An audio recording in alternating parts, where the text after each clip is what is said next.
Good morning, everyone, and welcome. Delighted that you're able to join us this morning. It's an informal start to the morning, listening to Carolyn and Neville chatting away there. Bore da chi gyd, croeso mawr chi, braf iawn cael eich cwmni chi bore yma. My name is John Parry-Jones, and I'm the business manager here at Cardiff Business School. It's my great pleasure to welcome you to our breakfast briefing this morning. It's the first breakfast briefing of 2022. So welcome. A special pleasure for me this morning to be able to introduce our special guest. As a big Wales football fan as I am, it's a great pleasure to be able to welcome former Wales goalkeeper Neville Southall. Neville, thank you so much for joining us this morning. Of course, this morning's discussion has nothing to do with sport, nothing to do with football. What we're hoping to hear is more about Neville's role as an advocate for the provision of mental health services here in Wales and beyond. So we're really looking forward to hearing his insights and knowledge and experience in this field. So really looking forward to it. Thank you again, Neville, for joining us. A few reminders for you just before we hand over to Neville and to Carolyn. Just a reminder that our captioning service is available this morning. On the bottom of your screen, you'll see a box that says CC. If you click on there, you'll be able to follow the captioning service, which will give you a transcript, a text of the speech as the conversation is taking place this morning. So please do use that. If you use the CC box and click there, it will enable you to follow the discussion during the course of this morning. We have some other breakfast briefings and events lined up for you over the course of the next 6 weeks. In a month's time, a month from today, on St. David's Day, we're going to welcome Dr. Yingli Wang to discuss supply chains in this current and volatile climate. Yingli's going to discuss some of the disruptions that have occurred over the course of the past few years and how and why they happen. There are so many events that impact on our supply chains: Brexit, natural disasters, COVID, not to mention ships getting stuck in the Suez Canal. So Yingli's going to look to identify the ways that we can spot how our supply chain vulnerabilities exist and highlight the opportunities to perhaps localize or regionalize our supply chains and diversify our supplier base. There are lots of opportunities to use technology and digital innovations. So Yingli will run through those with us on March the 1st. Then on March the 15th at 3 p.m, an afternoon session for us, Professor Andrew Henley of the Business School is going to join us to look at the impact of the pandemic on the self-employed. Andrew was telling us last week that there are now 750,000 fewer self-employed individuals in the country than there were prior to COVID. So what Andrew wants to do is to research why that may be, what those individuals are doing now, and perhaps crucially, will they ever return, or has self-employment become an unseen casualty of COVID? There's a lot of research that Andrew and some colleagues from other institutions are carrying out at the moment, and he's going to present that detail back for us on that afternoon on the 15th of March. And then in April, we are going to discuss, with the help of Dr. Jane Lynch, the Help to Grow programme. You've probably heard me talking about Help to Grow before during the course of these sessions, and we did have Jane with us during the course of one of our sessions before Christmas. The Help to Grow programme, just as a reminder, is a 12-week programme which is held online and face-to-face and is designed to help you and your business, SMEs in particular, look to develop their own business growth plan. You work in conjunction with your colleagues, those of you who are on the course, but also work alongside mentors to enable you to develop that business growth plan. And that breakfast briefing will look to give you more detail about the whole programme, but also to involve some of the people who've been on the first cohort. We've just finished our first cohort, and some of those individuals who took part in that will join us to discuss why they wanted to be on the course and what they learned, how they were able to benefit from being on the programme. So it's a really good one. If you've had any thought about being on that programme, then it's a really good opportunity to learn more about it. And a quick final plug for our Lean Six Sigma programme, which starts next Monday rather. Not too late to join. If you've been thinking about how you might want to enable yourself to perhaps minimize waste in your organization or to improve the efficiency of your processes, then this may be the program for you. As I say, it does start next Monday, so it's short notice, but if you are interested, then please do get in touch with us. So at this point, I'm going to hand over. A reminder that this morning's session is being recorded. Please be aware of that. We do want this morning to be a fairly informal and interactive discussion. This isn't a presentation, it's a discussion, it's conversation with Neville. So please do use the chat function. If you have any questions that crop up during the course of the discussion, please pop them into the chat function and we'll do our best to put those questions to Neville. I'm really grateful to Dr. Caroline Strong, who's joining us this morning as well. Caroline approached us about a month ago with the idea of having this conversation with Neville. She also agreed to actually interview Neville this morning. So at this point, Caroline, thank you very much for joining us. I'm going to hand over to you and let you run for the next half hour or so.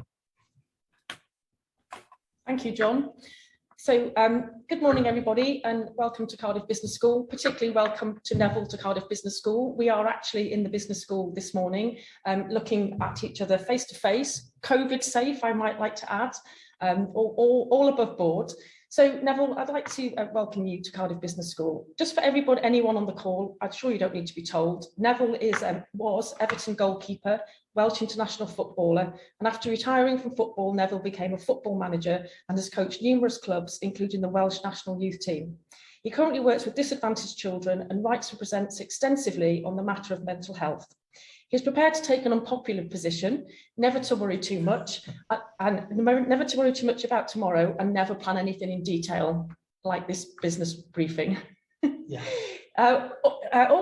Basically, where we're coming from here is organisations such as Cardiff University, Welsh Government, Welsh Water, the NHS, Sports Wales, and commercial businesses such as Admiral, who are all on this call, are drivers of our country. We're here today to talk about the most important aspect of running a good business, the people that work in that business. We're also going to touch on the similarities between running a football team and running a business. So, Neville, over to you really. What do you think is the problem with the way organisations, particularly businesses, approach the issue of mental health? Well, I think you've got a real problem, and it is productivity versus person to person.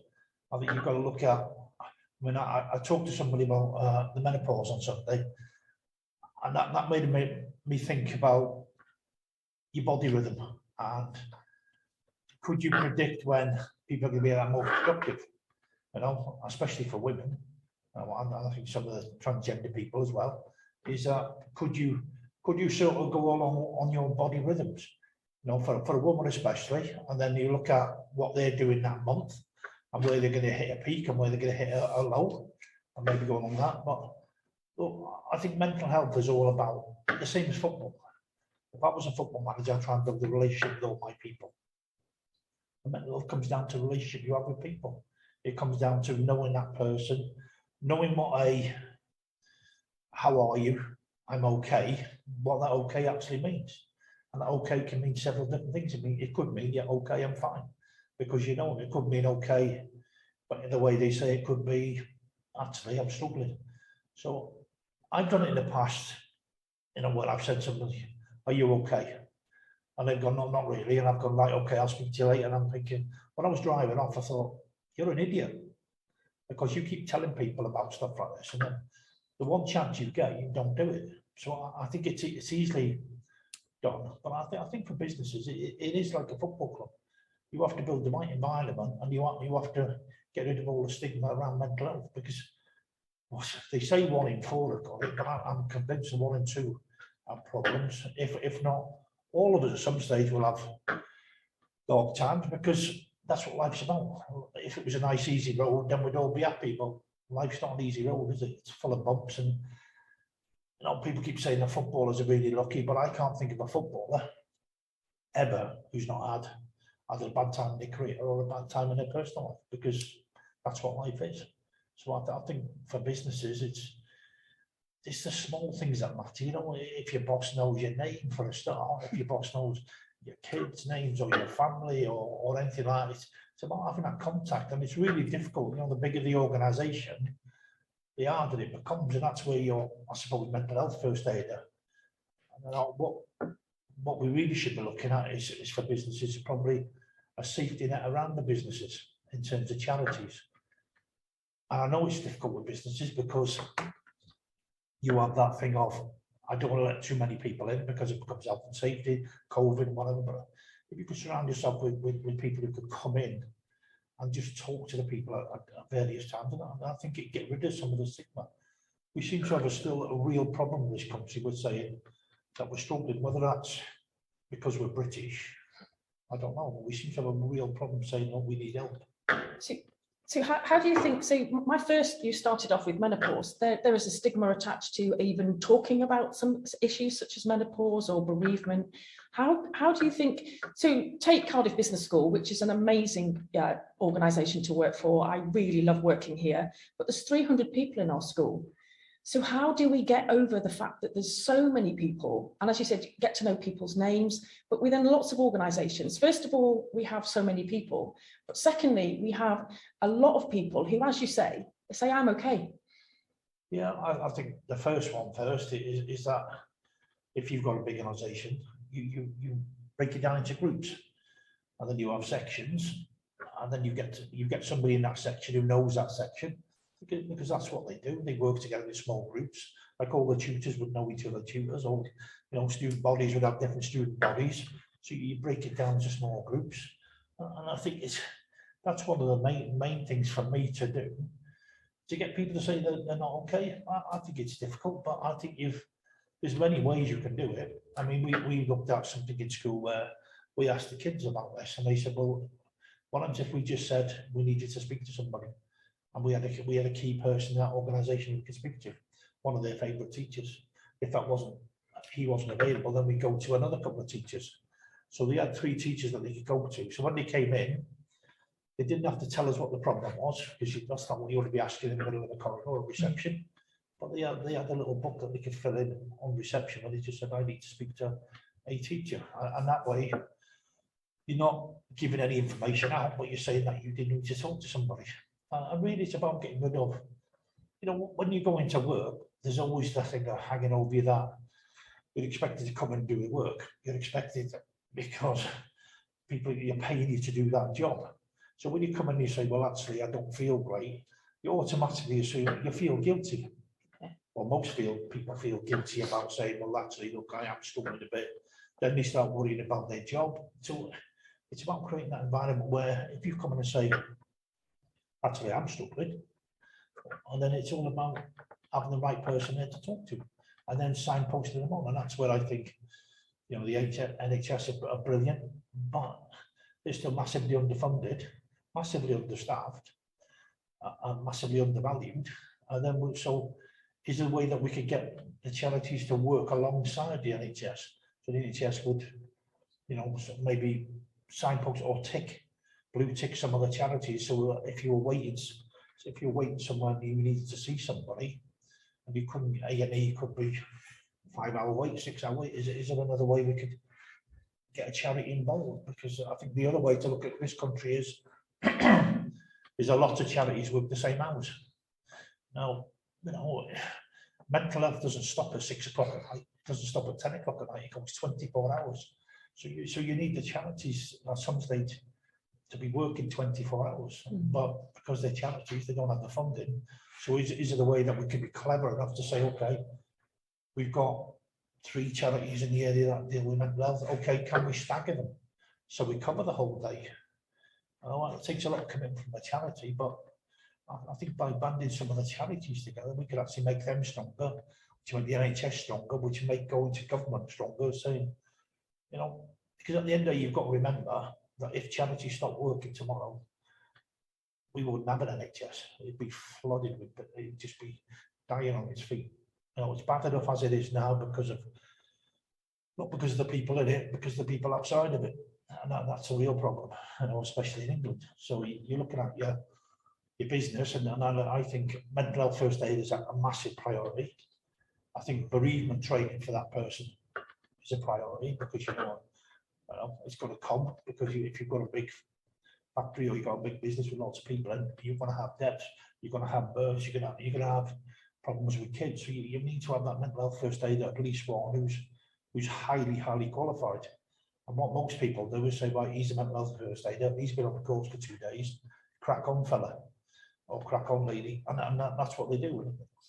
We have to start taking it a little bit more seriously. And if you can't have that one person in the workplace, or you have only one person in the workplace, then I would look at getting your safety net of charities around your business. And then, like I say, the more they come into your building, the less stigma there is around it, because they become people. They don't come from, here you go, you've got that, so we're looking at that problem. It becomes somebody coming in to have a chat, so it becomes a lot more easy to talk. And I think the key is like any good business person will know, communication is key to everything. You mentioned, having a favourite teacher and having a mental health first aider. How do we recruit those people? Because one of my concerns is, for example, the children come in, they write, I'd like to talk to Mr. Southall, please, because you're their favourite teacher. You get into work, 10 children want to talk to you, 2 children want to talk to you, you haven't got time today. I think one of my concerns is it puts a lot of pressure on some amazing individual who is able to communicate with the children. So how do we develop that within other members of the team? Well, I think you have to try and develop that over time. One, what's more important, somebody's education or somebody's well-being? And that's the biggest question I'd ask any school or any organisation, because there's your investment. As a business person, there's your investment in that person. You've took him on, you've recruited them, and now you've got to look after them.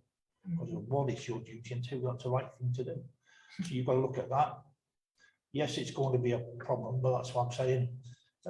In schools, it's a little bit more difficult, I suppose, but we'd like to try and have 2 or 3 different people, so if they couldn't see one, they'd see the second or the third. It becomes an issue when they've got to teach. But I think we've got to look, especially in our school, really, of the first hour of the day, not worrying about any education. He's worried about the kids first when they come in, and then sorting their problems out. And then, that's really what you go into form for, don't you? You go into your class and your form teacher talks to you, but they can't really get to the bottom of stuff because you're in a form. So it needs that individual teacher to take somebody aside. And then what's the point of them trying to flog them into double science? What's the point of trying to get somebody who can't concentrate on one of your production lines? Because if they make mistakes, it's going to cost you money, and really it's not doing anybody any good. So it's not productive for the employer, and it's certainly not for the employee. So we need to look at maybe a way of looking at people on site who can help. And you don't expect businesses to pay for absolutely everything, but you could have charities who come in who are there anyway, and charities have to have footfall, because that's how they get the funding. They have to help people, so it's in their interest as well. It's in their philosophy, because that's why they've set the charity up. And my only concern with charities is that me and you could set up a charity tomorrow, and there's not much anybody could do about it. So for me, it's about getting the right charity who gives the right information out. And that's why the NHS is so important, is if you get somehow the NHS to regulate or approve certain charities, then I think that would be a good thing. Take some of the pressure off the NHS at times, but also, you know what the information they're giving out is going to be the right information, because the one thing you don't want to do is have your charity giving you the wrong information. And look, it's easy to do because people want to help. And the way things move on in mental health, what might have worked 6 years ago might not work now. So you also need to keep up, and the NHS is the best place in the world for keeping up with new things, isn't it? So I think we've got to look at supporting the NHS through the charities, which will take a little bit of pressure off them, hopefully, but also supporting the people who are working in businesses, because I think that's, you've made that recruitment, haven't you? You've recruited that person because you think he's the best person for the job. And then so you want to look after him, because the better you look after him, the better he's going to do for you, the better the business goes, and everyone's happy, everyone's a winner. So are you suggesting that, I think you are, that businesses need to actually say you need to make time in the day for mental health? So like you're saying at school, the first hour is not about learning, it's about talking. And so in some organisations, there's still quite rigid work patterns. You get an hour for lunch, you get a 15-minute break. If you go outside for a cigarette, that's taken off your break. So are you suggesting that organisations need to take on the responsibility and allocate time in the day to this sort of conversation? Well, I think you can do it two ways. You can actually sit down and make time for the day, which I don't think employers would like, because that's eating into their time and their productivity, which you can see that. But that's why I think if you could have the charities who come in at lunchtime, come in at break time and be around the place, I think it would be a natural way of helping out. Plus, you know, I'm a unison rep, so, you know, use your unison reps, use your union, because unions aren't always a bad thing. Unions can actually safeguard your staff, if you like, and cut problems out earlier on. We just got to build the environment that everybody in that building is something to be cherished. I think sometimes, you know, when you get your day-to-day stuff, it's really hard to actually produce that environment because everyone's grafting away and doing what they got to do. And I suppose it's a sense of that the employees have got to be valued and the employers have got to value them, but also they've got to create that environment where people are quite happy to go and talk to people. Once you've got that environment, it's the same as a good football club. You can always tell a good football club because the car park's full earlier than it should be. Every bad football club I've ever been to, everybody gets here as late as they can and goes home as early as they can. And you can see that in any good business, the people get there because they want to be part of it. And once you build that environment that they want to be part of, then you'll find people drifting earlier. And if they enjoy the job, they'll come in earlier, they'll give you more, and they'll be happier. So therefore you've got a good start. So it's about looking at the environment, I think, and looking at what you're creating. And that's why business is such like a football club, because you'll know you're sat as a boss. And you'll know, any boss will know, that if you've got a group of people, they'll be split down into different people, different personalities. The one that, if you've got something really important to do, you go to first because you know they're going to do it. The one in the corner maybe, who's always the one that you have to push to do something. And there's one in the middle who's doing it just as a job because he needs some money and he wants to crack on. And there's another one who's ambitious, he wants to get on. So there's all sorts of personalities in that, and that's your basically your football team. Now, you know, if you take Frank Lampard, who's took over Everton, he's got to go into that brand today, and he's got to get everybody on side, and he's got to create an environment where everybody wants to play. But when you get a new boss, everybody's like that for the first week or two, and then they start looking at the boss, and then they start trying to work out what they can do, what they can't do, and know where they are. And that's exactly what's going to go to with the football. So, and then he's got to work out what personalities he's got, and I think bosses are like football managers, because football managers have to really keep 25 people happy. All right, they've got massive egos compared to normal people in the workplace because they're paid millions of pounds. So, but I've been in that bubble, and you think you're fantastic, even though you can be a div really, and you can act like an idiot, but everything's okay because you're doing everything that everybody else wants to do. But as a boss, you know, you've got all them people to try and keep happy, and it is a thankless task at times. So you need a good support system for the staff, which will then take the pressure off you, because at the end of the day, somebody's got to look after the boss as well. Yeah. And what we tend to do is leave the boss and expect him to shoulder all the stuff for all the employers or employees.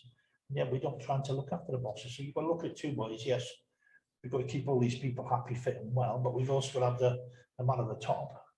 We've got to be supported and fitting well. And I think, again, going back to football, it's not fantastic what they do for them, because they're all frightened that they don't want anybody above them that might look after their well-being. And yet in football, they've got the best support system they've ever had in their lives, the best psychologists and the best fitness people. And yet when they start playing, they can't play 4 games a month because, you know, it's tiring.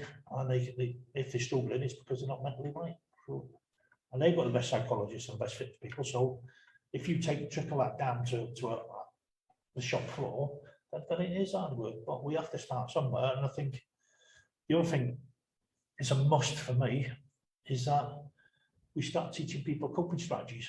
And I think coping strategies would be great, because we never teach coping strategies. And you know, I've spoken to people about trying to get on the curriculum in school, and I also get as but teachers got enough to do.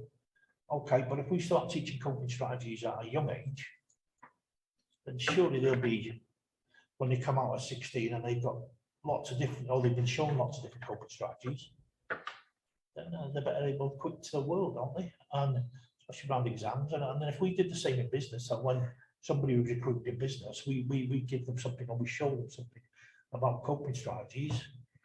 And surely all we're doing is we're treating our employees like professional footballers. Is the support, is good ways of coping. Because like I say, when we were in football, we had good psychologists. Well, most of the time we had good psychologists. Sometimes they were a bit near, weren't very good sometimes. But in the main, you've got to look at your employees as thoroughbreds, and you've got to treat them properly. And I think it becomes hard when money is concerned and time isn't there.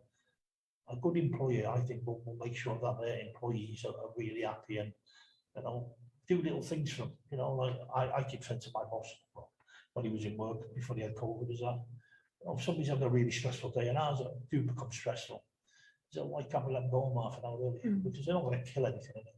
But to them, it's going to make a big deal because you've gone home half an hour early.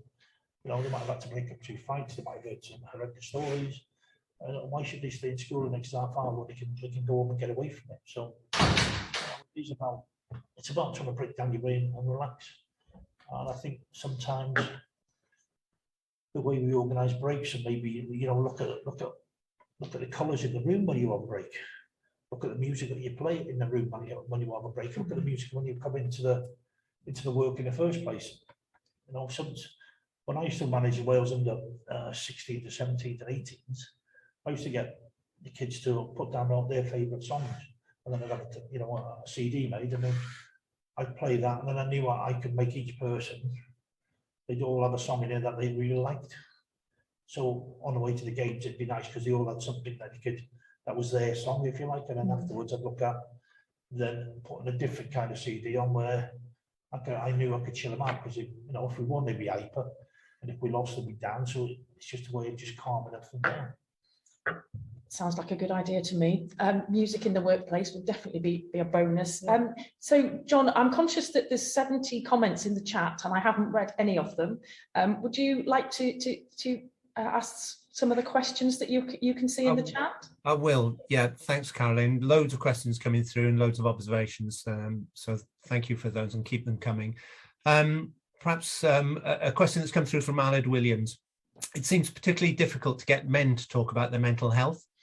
Playing in the 80s, I'm sure Neville saw many teammates who would never have considered showing that they were struggling. How can we encourage men to open up? Well, again, I think to get men to talk is quite easy. Depends on the situation.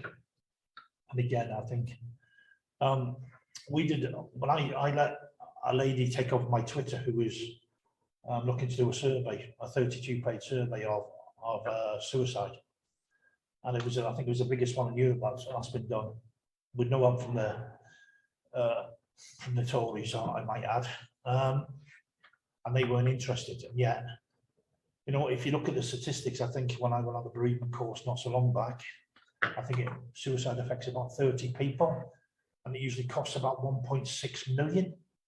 So I let her come on my Twitter, and she got a few hundred people, but social media is one.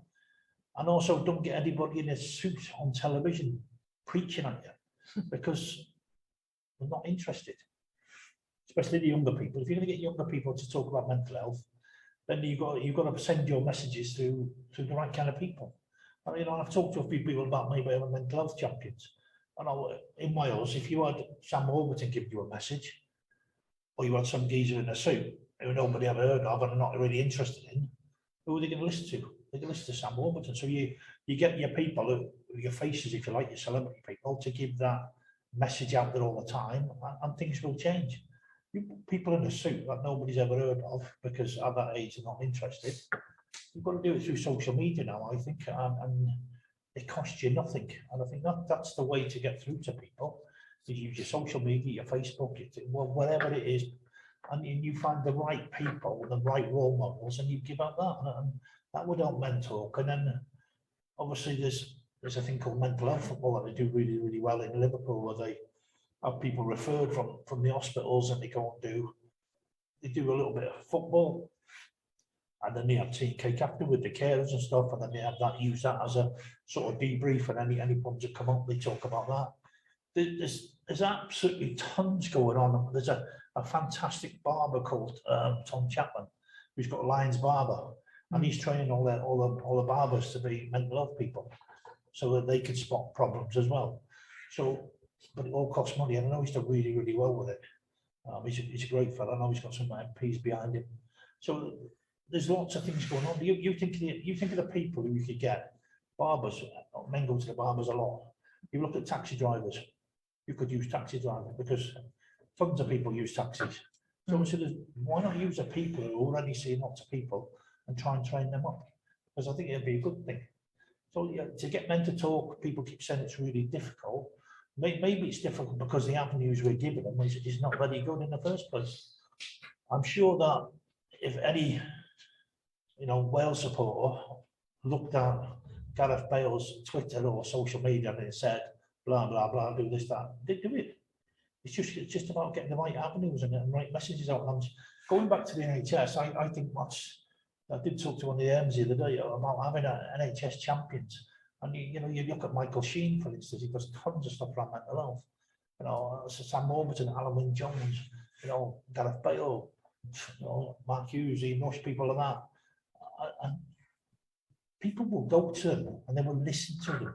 So why not get the messages out through them? So if the NHS has got a particular message they want to send out, don't give it some guy in a suit, because kids won't listen to it. They'll listen to the people, and all the pop stars will listen to. So it's about picking, again, like business, recruit the best people to get the message out there.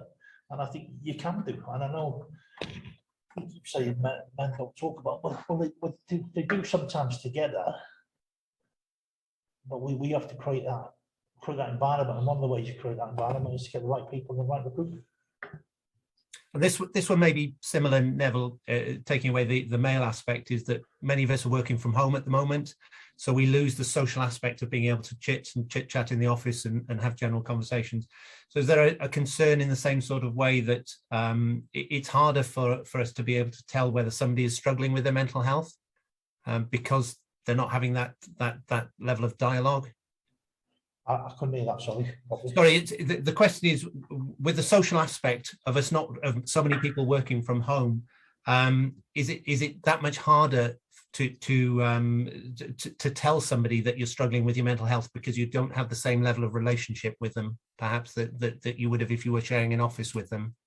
Yeah, I think this virus has really brought on how much we need social interaction with other people. And I know we're talking before about masks, about how you can communicate through a mask. It's really difficult to communicate through a mask. You want to see the reaction, and I think it's really difficult. And if you isolate people, then the less distractions they have, then the worse it becomes. And I know that sounds stupid. If you're working from home, you don't want distractions, but you do need distractions because you need to switch your brain off, whatever job you do. So for me, isolation it is not good for anybody. We need to look at that somehow. It's great that some people love being at home, but they love being at home for a reason. Maybe because they can interact with their kids, maybe because, well, I know it sounds daft, but maybe they can interact with their dog more because they never see the dog because they're always working. So the dog becomes really, really important. And animals do play a massive, part in people's well-being. So, if you've got animals, that's not too bad. But if you're isolated on your own and you're used to going into the office here, it's a big problem. So that means, I would have thought then, what we do with the kids normally is we make phone calls and we chat with them and we have well-being phone calls. So maybe well-being phone calls is something that businesses could look at. And again, there has to be something designated to do that sort of thing. But I think we've got a massive mental health issue coming soon. Once we get through this pandemic and the other side and people start living again, I do think it's going to take people time to adjust to a normal way of life, if you like, because nobody knows what normal is for the past 2 years. So we have to Sula. I might be one of them now. I can see who's not got their mic on. Sorry about this. It's somebody with, They've gone on mute. I think we're okay. Sorry about that. That's okay. Interesting. There we go. Working from home. One of the problems of working from home. Maybe she was talking to the dog. So, John, I've noticed a question in the chat. Sorry, I am scrolling quite quickly while Neville's chatting. Somebody's asked Neville, what coping strategies, mechanisms would you recommend or use when you're not having a good day? Well, I think there's several different ones, really. See, there's two ways of looking at this, right? And I'll do it through when I was a footballer. So when I was a footballer, I would start thinking about the game sort of Thursday. I'd look at, who was playing and what they were going to be like. And then I would start telling myself that I'm going to play well.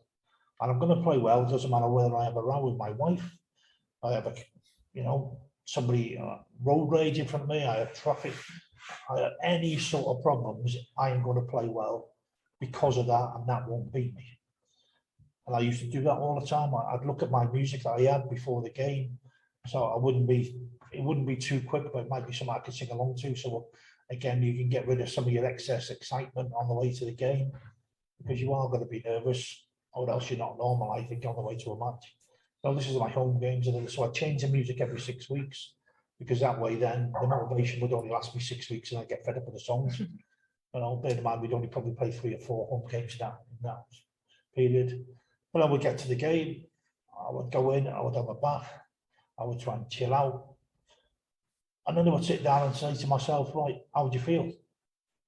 Right, I don't feel as good as what I thought I was going to feel. Right, I can work myself up now till 3 o'clock. That's 3 o'clock to my time. Nobody bothers with me before 3 o'clock, because nobody pays me unless I get to 3 o'clock to 5 o'clock. That's what they want from me. They want me to be brilliant between 3 and 5 o'clock. Okay, so I can work myself up. I can do a little bit harder warm up. I can, get my eye in, and I can feel better. And I can build my brain up. The other problem that nobody talks to you about is when you get on the pitch and you think, actually, I feel great, and then you realise you've got an hour, and I've got to keep this now. I've got to keep this feeling great up. So I've got to devise a way of coming up with, hang on a minute, this is the best I've felt for ages. Here you go.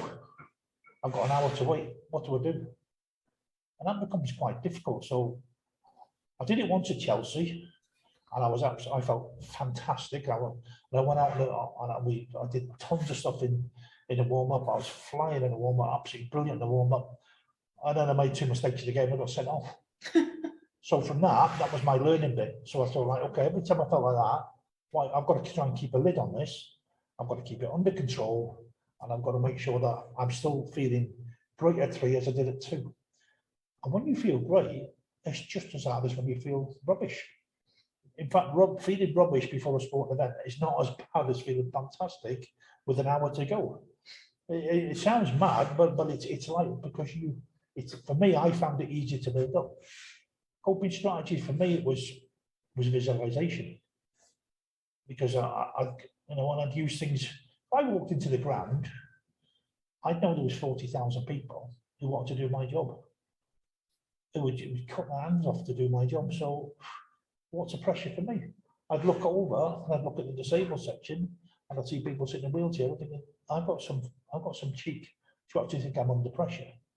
The courage and the humility and the dignity they show every single day is a million times better than what I'm doing on the pitch. So, well, what am I doing? I'm going on a pitch, and if I make a mistake, I ain't going to die. So what does it really matter in the big scheme? Yeah, when you look at it in isolation, you don't want to let anybody down. But in the main, and look, take the big picture. It's going to be 1 out of 30, 40, 50, 60 games you play. So why would you worry about it? So I think you've got to look at different things that are trying to motivate you. If I didn't feel great or something like that, and we played at Man United or Liverpool, I would walk to their end of their supporters, and they'd all shout really lovely things at me, throw stuff at me, and I go, right, okay, you've just done that for me, you've motivated me, so happy days. I can walk to theirs and they can give me loads of grief, and I walk back and I'm happy. So I think everyone's got to find a way of coping with life, and I think that's why coping strategy is so important. Nobody told me. I had to do it myself. So, but if we're given things, you know, there's loads of different ways of doing it. You know, for kids, can we do it as a clock? You know, I say to some of the kids at school now, okay, look, your lesson's 50 minutes. You like sport, it's like the first half. Right. Go by, break it down into quarter of an hour. You know, be okay for quarter of an hour, do your work, and then go on, okay. Then do another quarter, then another quarter, and before you know it, you've got through the day. And I think sometimes that's a good way of doing it for some people. And if you can take that way with your kids, then you can also put in there, well, don't listen to that music, we need to have this music, you can eat this one, and you can sleep like this, and then you can go right through the day and actually get them to a point where they self-regulate themselves. The visualization I really like, because you know, some people struggle to get out of bed in the morning. I mean, literally struggle because they feel that bad. So I'm thinking, if you can visualize yourself getting out of bed and walking to the door, and just do that for a week and see where you get. Don't put any pressure on you to go any further.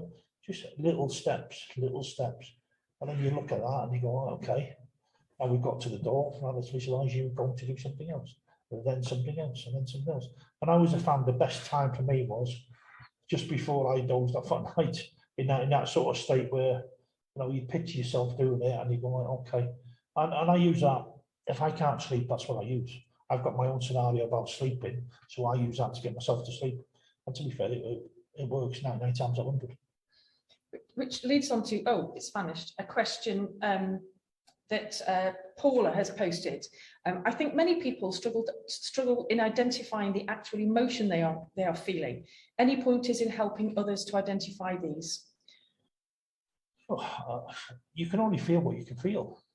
You know, I spoke to somebody the other day who lost their mother, and she was saying, well, I feel guilty, I feel angry, I feel this and I feel that. I thought, well, yeah, because basically what something like that does is throws all your emotions up in the air and they all land at different times.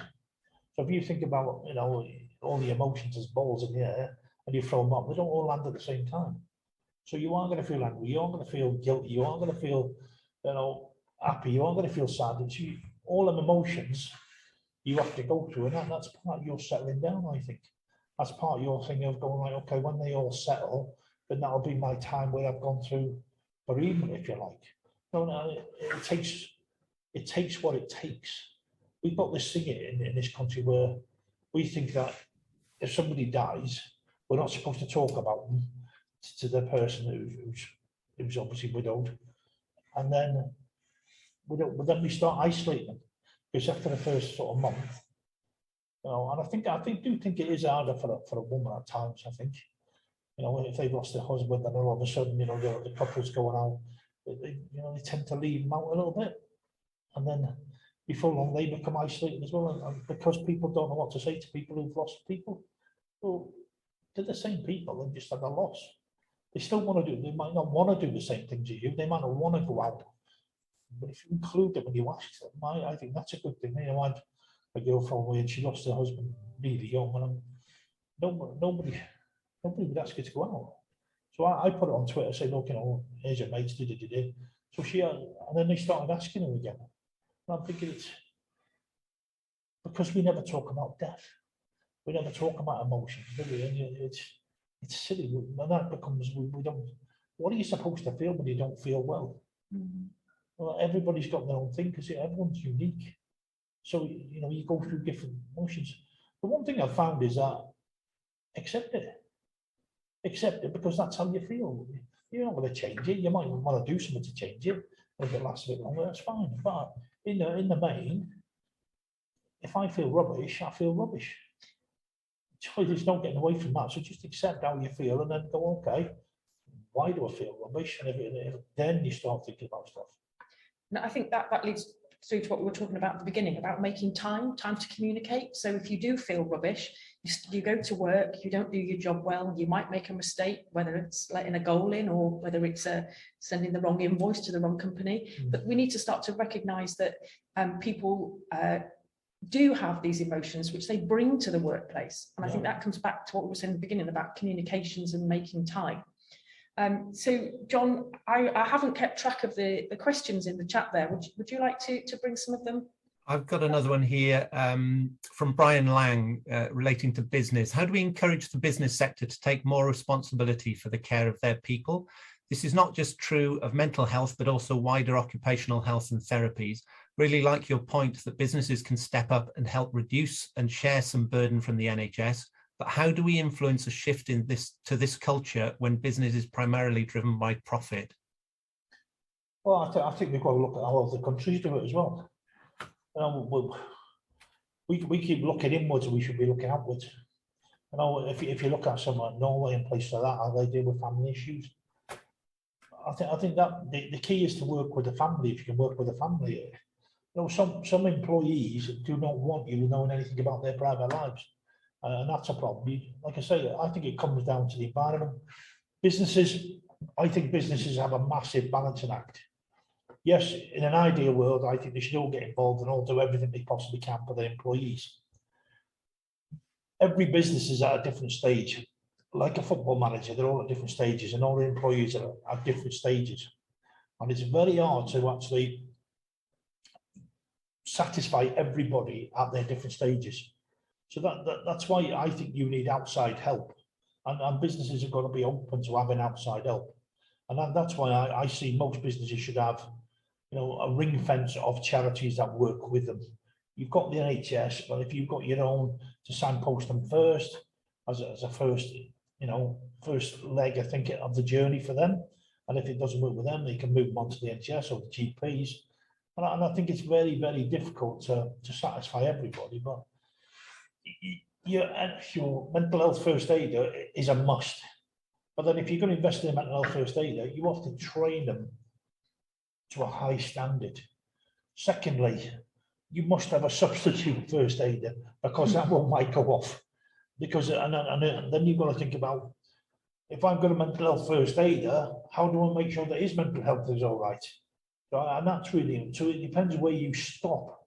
So I think as an employer, you've got a responsibility to your employee, but you've got constraints on that, and you've got to do the best you possibly can. And I think that's why I work for Unison. They have good welfare officers, and I'm sure most other unions will have the same sort of thing. You've got your mental health first aider there as well. So there's two people that can be supporting their work. And then I think it is getting the charities in there as much as you can, and talking. And maybe when you do recruit people, like I say, give them coping strategies. But when you have training days, then the element of training days should be about your well-being. And I think if you can do it around the well-being, and I know it's difficult because in school we have all this stuff that we have to do. We have to tick box everything, safeguarding everything, and everything's got to be done. But they forget the most important bit.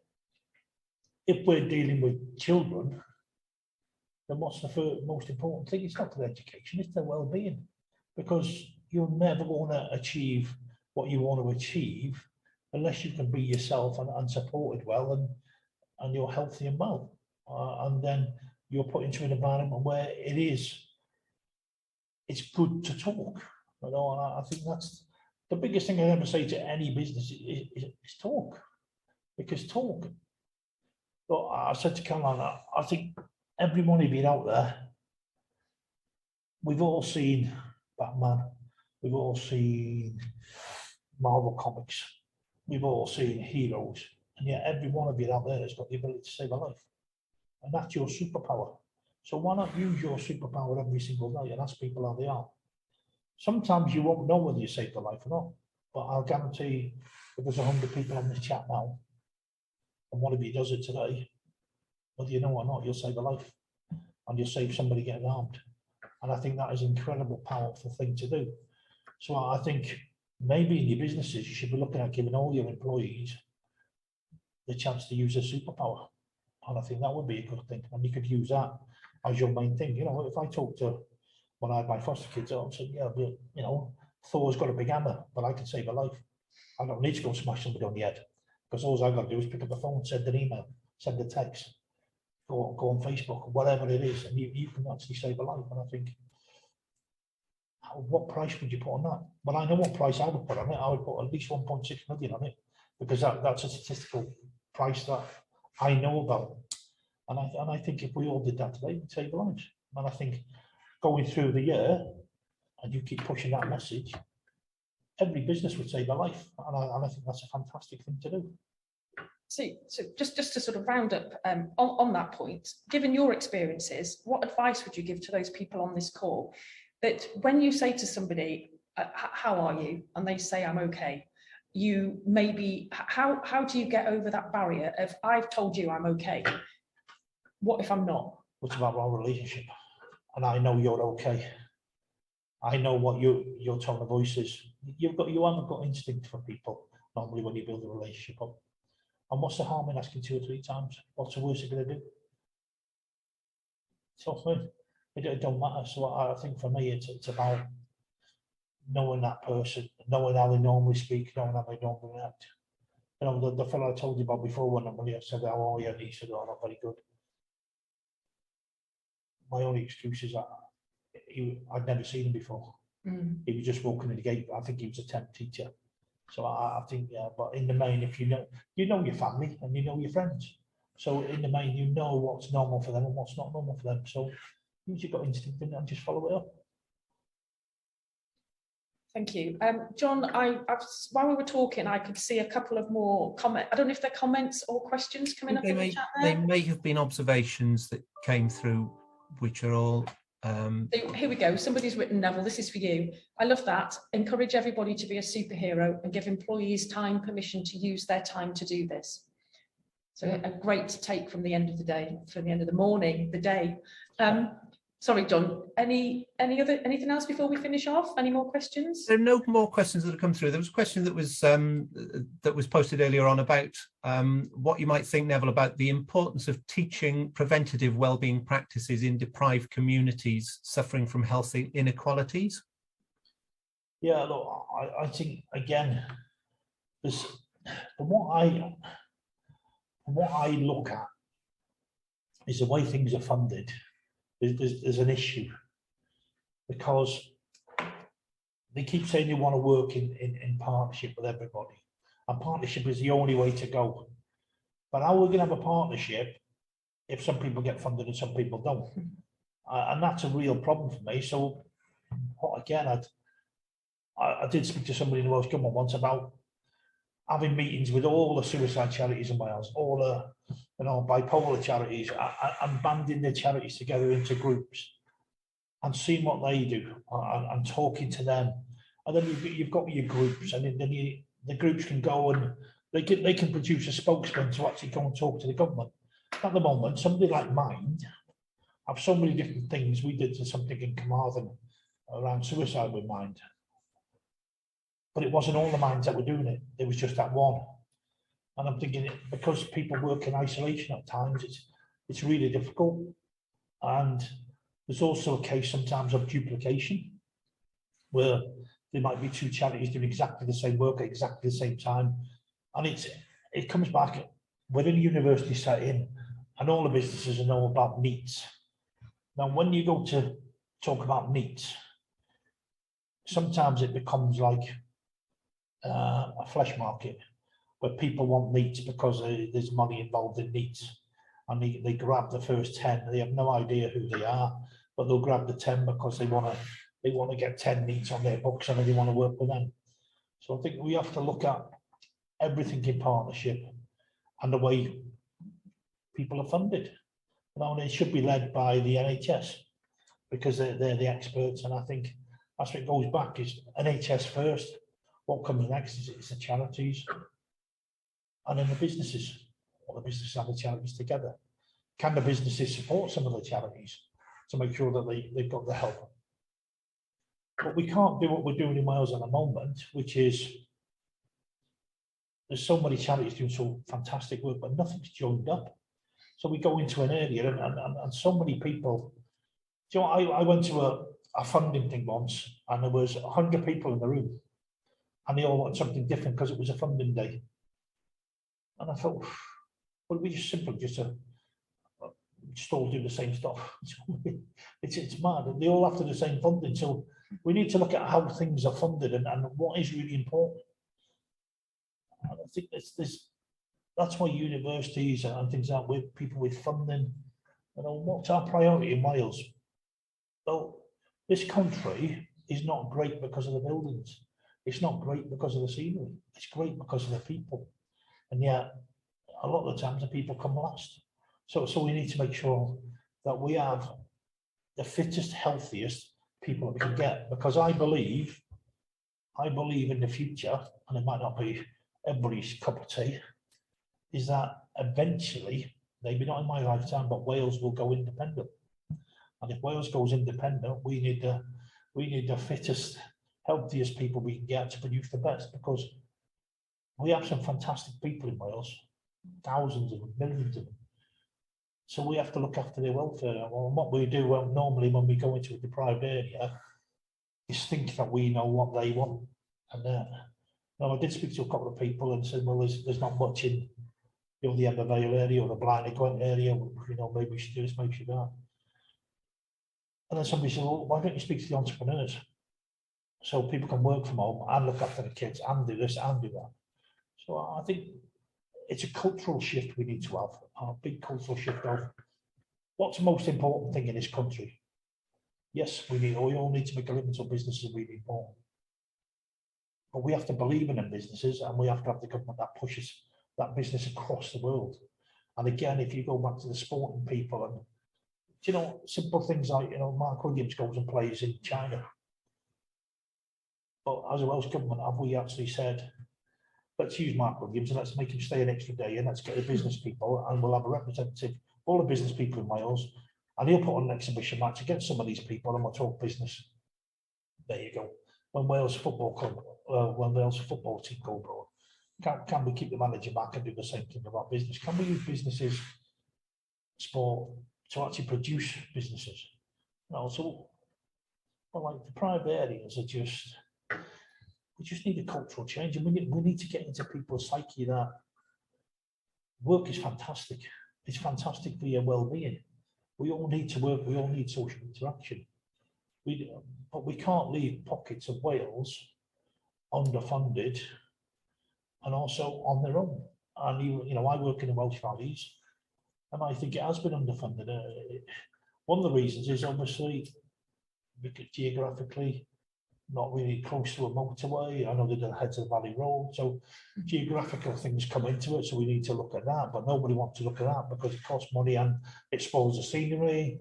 So we've got to look at things that there might be some changes we need to make Wales a much more business-friendly place to everybody outside. And so here's the other thing that I thought was, why don't the councils just have 2 apprentices and just tweet on Facebook?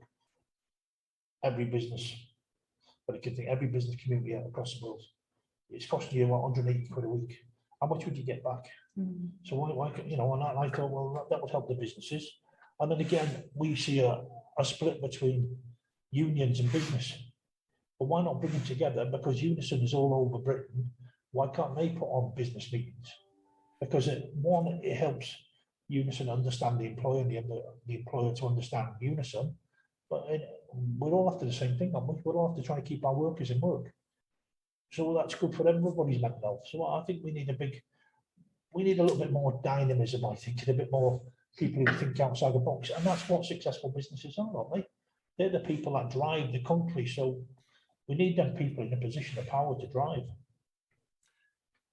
Neville, thank you. I'm going to begin to draw things to a close now, but I'd really like to thank you for your time this morning. Such a powerful and passionate set of messages. It's such an important topic. The amount of engagement on the chat this morning is much greater than usual. And I think it's a reflection of how important this topic is. So thank you so much. I really love the concept of a superpower as well. I think that's really important to take away for us all. Carolyn, as well, thank you to you. It's the second time in a year that you've chaired one of these breakfast briefings for us. So thank you very much for organising today for us and for conducting the interview. And a big thank you to all of you who've joined us this morning. We've been running these breakfast briefings online for just under 2 years now. And this morning's session was the one which has gained the greatest number of registrations. We had over 300 people who registered for this morning, which is great. And I really appreciate the engagement that's been on the chat. There's a huge amount of feedback, observations, links, and so forth that have gone through the chat. I just want to reassure you that everybody who's registered will receive a link to the recording from this morning. I'll also probably try and collate all the information that's gone through on the chat function as well. Some of those links will be really useful. So I may just try and put that into one easy document for you to be able to review as well. And feel free to share all of those links and that information with anybody that you choose that you think may benefit from there. So thank you again for joining us. Diolch yn fawr iawn I chi gyd am fod efo ni bore yma. Gobeithio'n iawn yn fawr fyddwn ni'n eich gweld chi eto cyn bo hir. We're just going to leave one slide up as we leave you this morning. It's just the slide that we put together that has some links, some telephone numbers that you may find useful that relate to this morning's breakfast briefing. But other than that, I hope to see you again soon. Thank you again, Neville and Carolyn, and hwyl fawr, diolch yn fawr. Yeah, there was only one question, Neville, that came through right at the very end, and it may be one that we'd already actually covered. How do you help people who clearly need help but who don't really see it themselves? And it sort of says maybe you can't really. Oh, I think you've just got to persevere at times, and so sometimes you might not be able to help them, but you might be able to find somebody else who has a better relationship with them. We've all seen that person in work who you think you know best. You know, oh, I'm like this and he's like that every day, and you're thinking, well, why didn't you just do this, this, and this? Then you got to remember that everybody thinks differently, and you think differently when you're clearly not well at times.